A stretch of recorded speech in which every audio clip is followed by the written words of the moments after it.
cracking, but I wanted to control. So here I am building, but you know, I'm making the cheeks for the snowman's face. So I have built up these, I made some balls and then I kind of shaped them into like a kidney bean shape. And then I scored both sides of the clay as you saw there. And I did a little dab of Mod Podge for a better, just to give me some insurance that these are not going to just break off. And then I you can see I'm pushing the clay and blending. That's the word I'm looking for. Words are hard today. Blending the edges into the clay, and I'm doing that on both sides. So he's got two cute smiling cheekies. And if you watched my Halloween videos, I had wanted to do this for my jack-o'-lanterns that I made. But I didn't have the confidence to do it this way. And, yeah. So moving on, this is after the next day. It's dried. I had covered this in 2 layers of Mod Podge.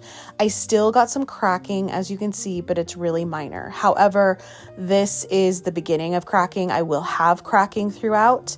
But I'll show you how I kind of roll with it and, really kind of make it a part of this piece.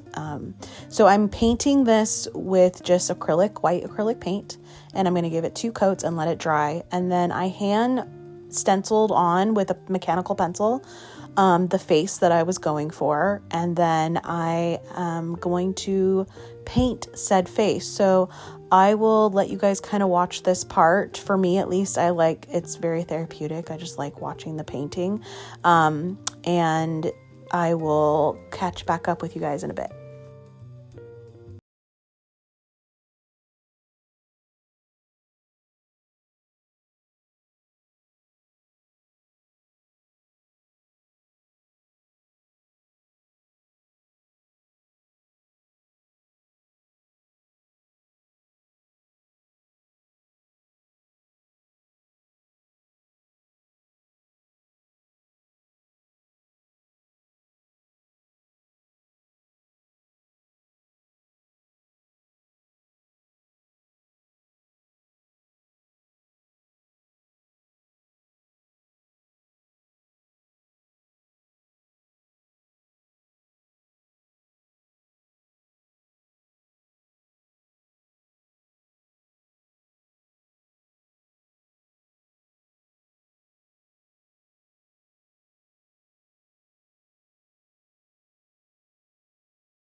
have a lot of potential in crafting. Paint would have been too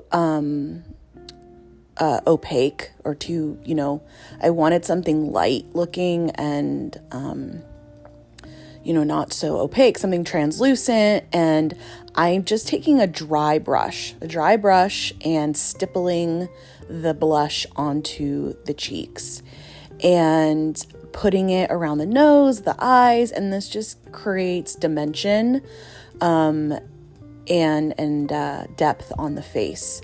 I also got these wooden bases. I normally get these kind at Dollar Tree, but they didn't have this size that I wanted, and this is going to be the base for our snowman head. So I'm painting it with acrylic paint. I only did one coat because I did want the wood, the natural wood to come through a little bit. So this is after one coat of this dark green. I think it's a deep green or something like that on there.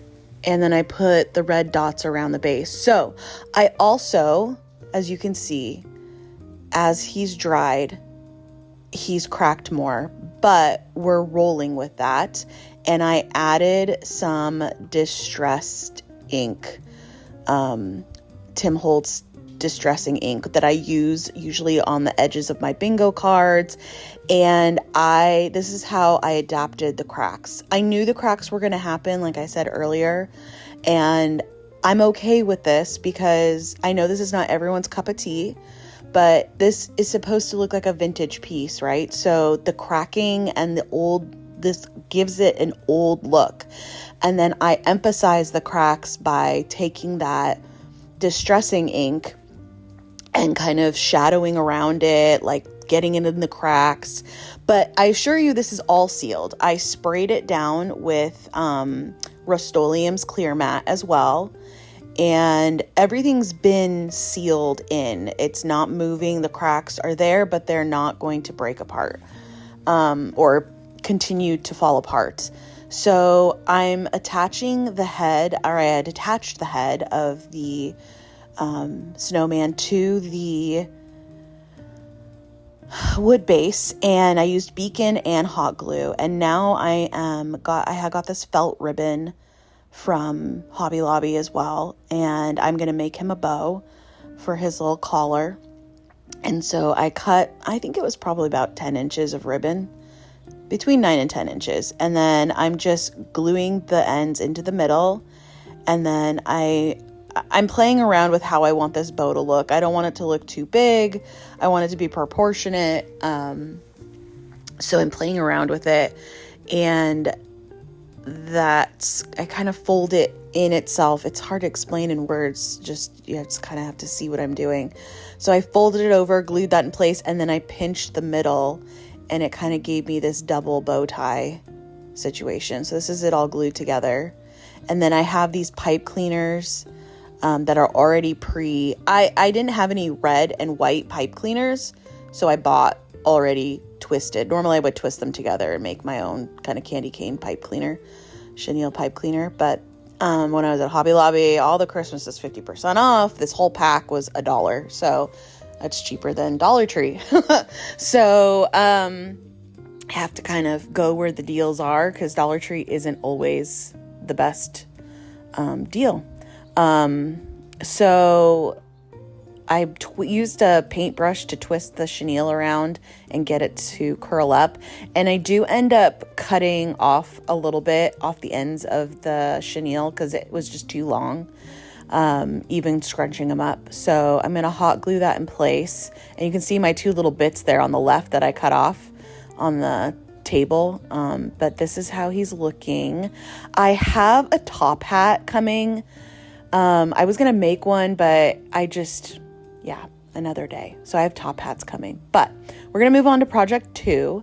And for project 2, this is my inspiration. We're still staying on a Joanna Parker theme, and it's going to be a little peppermint, a frantic peppermint, because the face I make for this peppermint is pretty, he looks scared. Like somebody's going to eat him. He's a peppermint, for goodness sake. Anyways, so this is going to be out of a solid piece of clay. And I will say that between these two projects, I learned that air dry clay, at least Crayola air dry clay, likes to be thick, because this one had no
you saw in the thumbnail. It's going to be red and white, and we are going to distress it as well. And later on, you'll see how I distress it. I know I didn't get video of it on the snowman, but for this one, I do. I'll show you guys how I distressed it with the distressing ink. How many times did I just say distress? My goodness. So I'm using, I think this is called Scarlet Red. It's a Dollar Tree paint. A lot of my paints, my acrylic paints, are from Dollar Tree or Joann's, or, the craft store. So, but Dollar Tree is right by my house, so it's convenient for me. And then I took my fine liner brush and I went on the white parts and put the little red streaks. And then I do go in and take white paint on the red pinwheels and make a white stripe as well. So I'm just trying to fit as much detail without going overboard on the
Here you can see I'm doing the same technique as I did with the cheeks.